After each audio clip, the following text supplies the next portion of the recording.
ஹுமாயூனின் tomb, ஹுமாயூஸ் டூம்ப், இந்தியாவின் டெல்லியில் அமைந்துள்ள யுனெஸ்கோ உலக பாரம்பரிய சின்னமாகும்.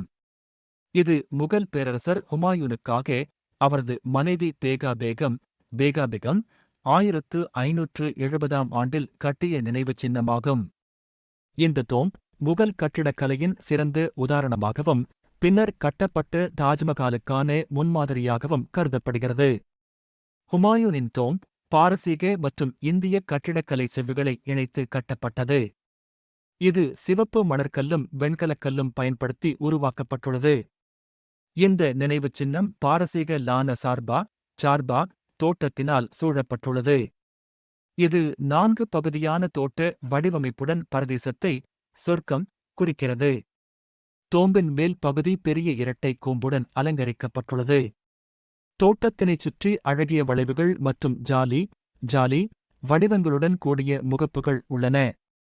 ஹுமாயூனின் டோம்ப் பின்னர் முகல் கட்டிடக்கலையில், குறிப்பாக தாஜ்மஹால் கட்டிடத்துக்கு பெரும் தாக்கம் ஏற்படுத்தியது.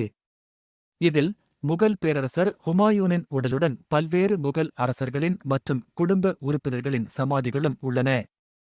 அதன் வரலாற்று மற்றும் கலாச்சார முக்கியத்துவம் இந்தியாவின் முக்கிய சுற்றுலா தலங்களில் இதனை பிரதானமாக மாற்றியுள்ளது.